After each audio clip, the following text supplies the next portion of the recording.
What's up, everybody? Evan here for grips.com, continuing with Project Get Me Stackin. Today we're going to take it to another level. I know a lot of the videos that have been produced so far have been, kind of Poker 101, maybe Poker 200 level courses, but if this were like a university program, the topic we're going to cover today would definitely be an advanced 200 or maybe even a 300 level course. So I hope you're ready for it. And if you're not, well, too bad. We're going to cover it anyway. Hi, Evan. I'm a big fan of your videos. I probably watched already half of your uploaded videos. And this is from like 6 days ago. What a beast. You are a blessing for players who grind the micro stakes and don't have access to good content because they cannot afford it. Your content already made me a better poker player, and I really appreciate your work you put into this project.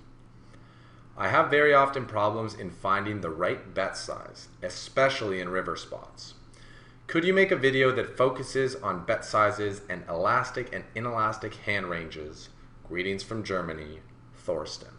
And Thorsten, I can definitely cover this one for you. It's not the easiest topic for sure, but it's one that everyone should really know and understand. And I don't want to waste any more time because I'm really excited about this topic. So let's go ahead and get right into the presentation. So bet sizing is an area that a lot of people struggle with, and it's for good reason. Finding the right bet size is really fucking hard.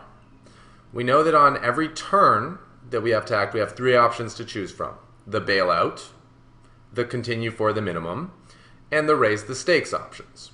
And that's nice because when we only have three options, it's fairly likely that we'll get it right most of the time. With bet sizing, on the other hand, in no limit games, the options are infinite, which can make it feel overwhelming to try and find the quote-unquote perfect bet size. Now, this video may not get you to using the perfect bet size immediately, but it's going to help you be in the right wheelhouse. And with enough practice, you should be able to get close to perfection by following the advice I introduce here. It's going to involve some fancy terminology, but that doesn't mean it's going to be difficult to understand. In classic grips poker training fashion, I'm going to break it down to its most basic elements and make these intimidating sounding words feel about as complicated as your ABCs and 1, 2, 3s. So let's get into it and talk about elastic versus inelastic calling ranges.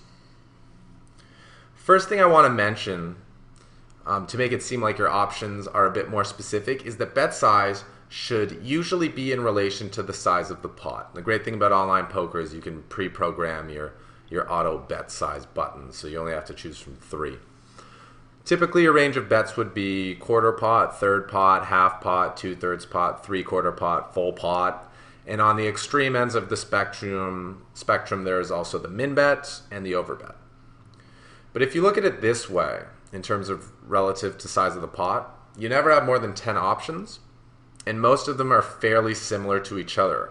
So if you're only one notch off the perfect bet, you're still going to incur the majority of its benefit because, if you made the perfect bet, you get all the benefit, and if you're like one increment away, you're still going to get like 80, 90, 95% of that benefit that the perfect one would have got.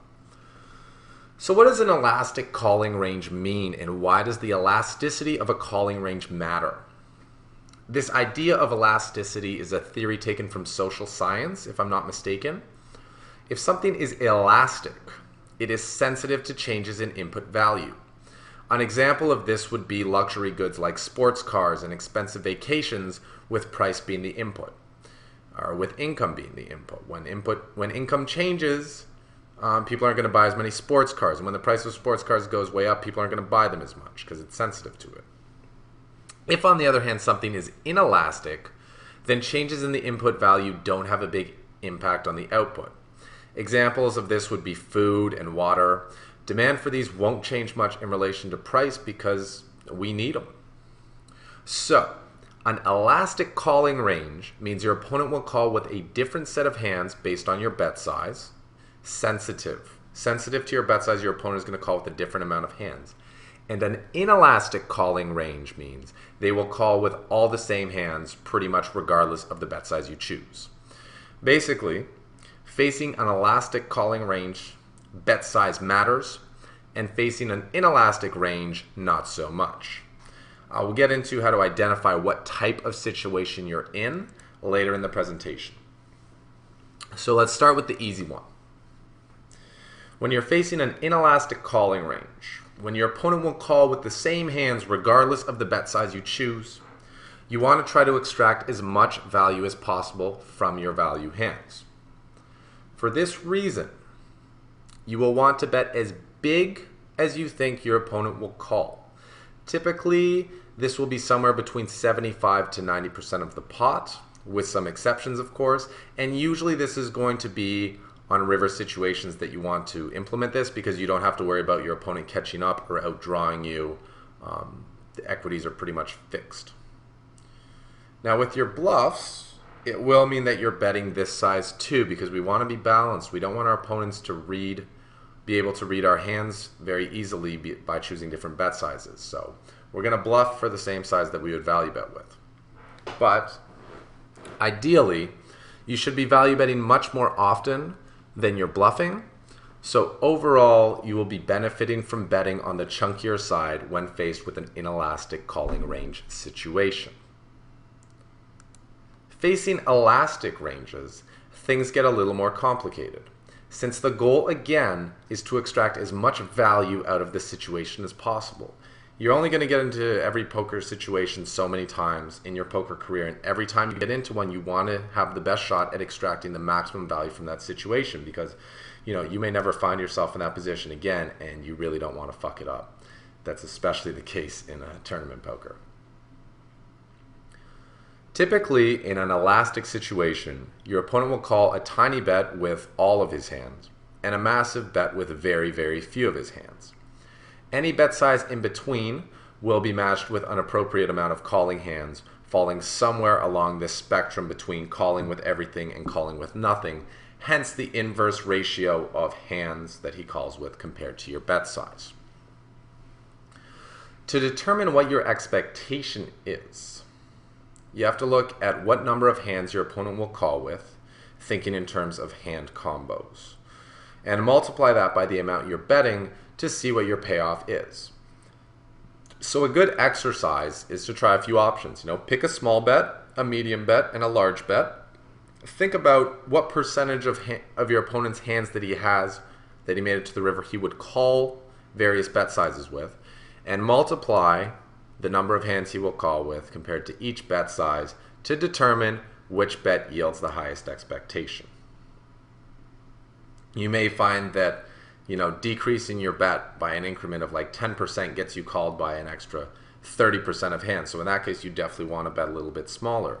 Whereas if decreasing your bet by 50% only gets you calls from an extra 10% of hands, well, there'd be no reason to bet on that smaller side. That's kind of what you're thinking about when dealing with an elastic situation. And you got to think about what you accomplish. When you bet small, you're going to get called by more hands, and when you bet bigger, you're going to get called by a narrower range of hands, and it's just going to constantly be changing. So it's how much do I change my bet size to still get called by enough hands that it's worth more than if I'd bet smaller. It's a lot of jargon, right? But the good news is the more you practice this exercise, the better your feel will be. And of course, you won't be able to do this on the fly, at least not in the beginning. But as you do it more and more, you're going to get better at it, and your assessment of what hands your opponents will call with may not be perfect at first, but we make mistakes so that we can learn from them, so eventually we can get it right. Okay. So the more you practice, the better your feel will be, the more able you will be to read what types of hands various opponents like to call down with, for what bet sizes, and you can work towards finding the perfect bet size. Always choose the bet size that shows the highest expectation. That's what being a good player is all about. And don't forget to factor in the added value of spaz equity, which is created by betting small or betting an amount that really tilts your opponent and pisses him off and gets him to do something stupid, which can gain you even more value from getting your opponent to turn some hands that he would have folded into bluffs. Hands you would not have gotten any value from to hands you get a lot of value from. Now, whether or not you are up against an elastic or inelastic calling range comes down to what your range is composed of and how well your opponent is reading that. If you are polarized to only having nuts or air, so you either have super strong hands or total bluffs, you're facing an inelastic situation. Your opponent's going to call when he can beat your bluffs and he's going to fold to all your value hands. If, however, your range consists of many different strengths of value hands, weak value hands, medium, strong, super strong value hands, as well as bluffs, then you are facing an elastic situation. So what do you do if you get check raised? Because, you know, I got another email, and I'm going to just kind of factor this into the question where the guy was like, I don't always go for value on the river because I'm afraid to get check raised. What do I do in those situations? And the big thing is, you do not want to skip out on a value bet due to fear of getting check raised. Okay? The truth is, most opponents, especially at micros, are not capable of bluff raising or check raise bluffing the river. They just don't do it. Okay? It doesn't even cross their mind as a strategic option. They're just like, oh, I don't have a hand on the river, he bet, I'm folding. They aren't thinking about the fact that maybe there's still a shot at winning this pot. So in general, if someone check raises you on the river, you should give them credit for a strong hand unless you know them to be a studious and creative opponent. Okay. You really have to ask yourself, if you bet, you know, if you bet a size that encourages your opponent to make a play at the pot, or did you bet a size that your opponent would never try to bluff at? And weigh this into your decision as to whether or not you want to continue facing that check raise on the river or if you just want to release your hand. Sometimes when you bet small and you think you've induced a bluff raise, you're going to end up leveling yourself. And that's one of the benefits to betting big, is it's just kind of like you're betting because you know you can get called by worse, but if you get raised, you're beat like 99% of the time.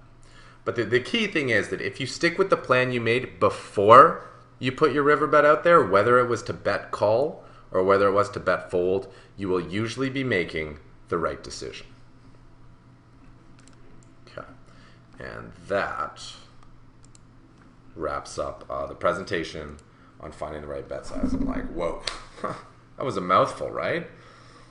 I know that this is a bit more advanced than previous videos have been, but you know, you guys are also getting more advanced as you watch these videos, so it makes sense that I would start to throw some more advanced and applicable content at you guys, so you guys can get the most out of your experience. And a big thing is it's worth taking the time to understand this concept. If this is your first grips video, I understand you're gonna be like, whoa, too much to handle. But go back to the old stuff and work your way back up to this one, because even if it takes 2 or 3 reviews of this video, it's worth it. Take some time to let it simmer after you watch this video. Even if it doesn't make sense the first time around, eventually it will. And understanding this concept will have a big impact on your win rate. Okay? Knowing what to bet separates the men from the boys. Knowing when to bet, it's not enough. Okay? Almost everyone knows when to bet, but knowing how much, that's where the real skill comes in. Thinking about things this way is one of the first steps towards thinking outside the box, and that's when you really start doing some serious damage and putting your opponents in the tough spots where they're just like, man, how does he just own me every time? He just knows. This is your first step. Okay? So, if you guys have any questions for Project Get Me Stackin', please send them on over to evan@grips.com with the subject line Get Me Stackin'. Hopefully I can answer your question and help you get stacking. Please, as always, leave your comments on the video. If you guys have some advice about bet sizing and how you find the right one, or maybe some stories about how you started implementing new bet sizes that you weren't before you watched this video and what benefits you have seen from them, that would be really cool to hear. And of course, If you're enjoying the series, if you're enjoying Project Get Me Stackin, and you just want to get more info to help you improve your game, please show your support and subscribe to the channel below. That is going to do it for me. I hope you found the video insightful and informative. This has been Evan for Grips.com saying peace.